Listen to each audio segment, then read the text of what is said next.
So you know how we always make our units as wide as possible? Maybe it's made you wonder why we don't ever make our units as narrow as possible. Well, with this tactic, we're going to make use of this narrow phallic-like formation with a tactic that I once christened the Phallus of Doom. That's just what I accidentally called it last time I made this video, alright? Now, to make good use of your phallus, you are going to need a hole, and do prepare yourself for the unrelenting amount of puns that this video is going to bring. But we're looking for a space, a gap, an opening in the front line where we can sneak our Phallus of Doom through to essentially bypass the enemy front line.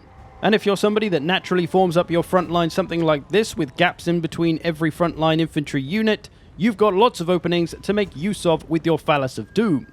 Now, phalluses come in all shapes and sizes in different factions, and as your wife likes to remind you, it's not about the size, it's about what you do with it. So to pull this tactic off, Jesus Christ. So to execute this tactic, taking advantage of all the gaps between our units, we're just going to march towards the enemy front line, and be careful if the enemy front line is smaller than yours, because if you give attack orders too early, it'll make all your units run inwards, kind of like this. And that's going to close all our precious gaps that we need to make use of. So the enemy units will come out to engage us, and you'll see they'll leave all these gaps. They won't try to take advantage of them themselves, because that's the AI. But this is perfect for us and our Phalluses of Doom, our narrow formations, able to just sneak through the gap and get into whatever they want behind the front line. As you can see, our trolls, our cavalry, our infantry, whatever it is, able to just slip through that gap and get into the back line. Or you can just flank the front line to sandwich those front line units and maybe break them quicker. Those are the main two aims of this tactic anyway.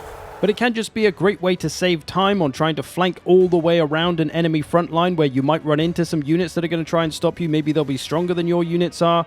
So if it looks like it's going to be difficult to flank around the edge, you've always got the Phallus of Doom to fall back on. No.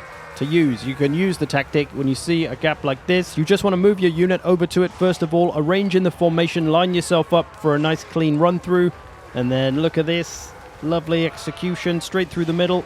Nice and clean. Only a couple of models getting caught on the edge there, but that's not a big deal. They should be able to pull through. Occasionally, you might have to reissue the order to move, because if a unit touches another unit, they might get pulled into combat with that unit too early, so be aware of that. It might take a little bit of micro to get them through sometimes, but as you can see here, it pays off when you get that big hammer and anvil. And while you can actively try to execute this tactic by leaving the gaps and setting up your Phalluses of Doom ready to go through, sometimes it can happen naturally, or you can make little adjustments just to create a hole. Like here, I'm pulling this unit back, hoping that the enemy unit will pursue me, but instead they decide to fight the unit on their right, and in doing so has opened up a gap on their left, or my right, which is now a good little gap for me to get my doggos through. For a pretty nasty Phallus of Doom attack, I can get into their missiles now, do whatever. A faster unit like doggos is especially good for this, or any faster unit really, but even infantry at slower pace can do it too. Even the dwarfs could do it. Although naturally at a slower pace there's more chance you might get intercepted before you fully get through and you'll get pulled into a fight, so generally better with quicker units all the same. And here's just a few in-battle examples. This one a campaign battle. Facing a larger Norscan force, I've got a big long front line trying to hold a kind of choke point, but some gaps have naturally opened up, and I've got some cavalry, they've got some missiles that need disrupting, so in goes my cavalry in the nice Phallus of Doom formation, able to sneak through and do a useful job. So keep an eye out for those gaps that just happen to open up, see if you've got any units that'll fit through there. Not all units can be made narrow enough to fit through all gaps, but some units can go very, very skinny like the trolls, so it's a situational thing.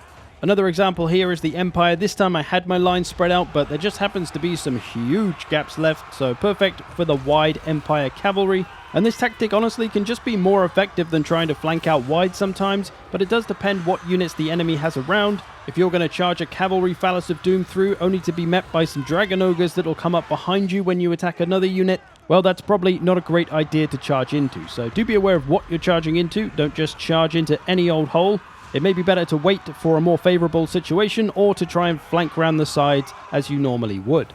Another use for this tactic is in choke point situations where it can be difficult to get behind the enemy. If you position your troops in this kind of V shape with a bit of a gap at the bottom, it'll encourage the enemies to come in and fight you at those angles, so they will in theory leave this gap open. If there's a lot of enemy units, they may fill it up, but there's a good chance they won't. Like so, they'll all engage the units on the side, leaving the gap, and here comes my little Phallus of Doom party, some cavalry, some Croxagors, and we're free to get behind this otherwise very difficult to flank enemy army, and we can get some nasty hammer and anvil all over the place.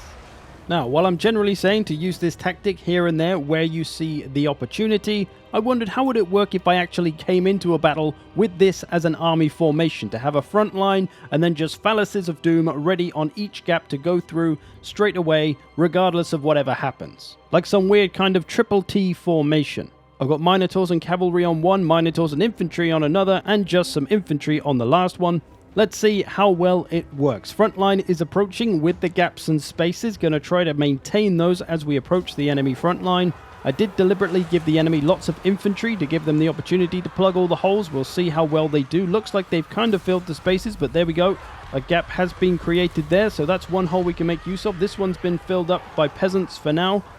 The Minotaur's going to make use of this gap though. Our first Phallus of Doom going in. And over here, another gap is being created. That's another opportunity for another Phallus of Doom, another Minotaur Phallus of Doom. And we're getting into their backline now. And this cavalry unit out wide seemed like it was easier and quicker to just go round the flank like normal instead of trying to get through the middle. And these Minotaurs getting a little bit stuck. This, like I said, you've got to reissue the order a few times. Sometimes they might get stuck. A big massive unit like Minotaurs will have no problem pushing away from infantry. And as you can see, absolutely starting to devastate their backline. Here comes the cavalry as well, going to get after that artillery. And well, that's going to be a bye-bye for Cathay as we start to hammer and anvil their front line and such as well. So yeah, seems like you can build armies to come and arrive in this formation and to attack as a Phallus of Doom triple T party, as I will call this army apparently. It worked here anyway with the Beastmen against this infantry-heavy Cathay army. And possibly one of the most useful places to use your Phallus of Doom is in minor settlements and sieges. You see, if we angle ourselves ever so slightly at a bit of a funny angle, we can create gaps that is enough for our Phalluses of Doom to get through. So something like this is going to be the angle I take. Instead of being parallel to the enemy unit like this, which is just going to block the whole thing up, we're going to be a little bit at an angle, and it's going to create this gap on the right-hand side, allowing our Phalluses of Doom to sneak through. I'm going to do that there, and I'm also going to do it down here. Just going to put this infantry unit in a bit of a square formation, so it's quite narrow at a bit of an angle, and it's going to create a space over here. So here's the first example of it, kind of in our square formation, going to attack the enemy unit, draw them into attacking us. They'll start to gather around my unit, creating that little bit of space just enough to get my Phallus of Doom through. My Skinwolves able to get through here. They do get a little bit caught and need another attack order to fully pull through, but when they do, they're free to do as they please around the rest of the settlement. And in this case, I've got some infantry boys fighting on the other side here. I'm going to flank round and hammer and anvil the units they're fighting to try and get rid of them quicker. And we're just opening everything up in this minor settlement. So if you're like me and you're not a huge fan of minor settlements and you want to try and get through them as quickly as possible, this can be a good way to help you get through them. Some doggos coming through here. You can sneak units through in places you wouldn't normally be able to get them, and that can be enough to start getting some flanking going in to open up gaps. You see here, if I had the rest of my army sat out here, they could all funnel in here now because that spear unit is chasing my unit that snuck through. So we're creating all kinds of opportunities here just with a little tactical placement of our infantry unit to pin the enemy down, creating the gap and then sneaking in some kind of Phallus of Doom. Obviously this is only really going to work with the more narrow units like monstrous infantry and doggos and trolls. Cavalry is probably going to be too wide to pull this off. But yeah, this can be super useful. You see these doggos here getting into these missiles that were just raining down shots on my boys below over here. So a very powerful tactic in minor settlements and sieges, as well as in the open field. So there we go, your Phallus of Doom, use it wisely. I hope you've enjoyed this. Thanks for watching. Thanks to all the patrons who support this channel. And hey, you ever wondered if Legendary is really much harder than very hard difficulty? Let's find out in this video here. Otherwise, I'll see you in the future.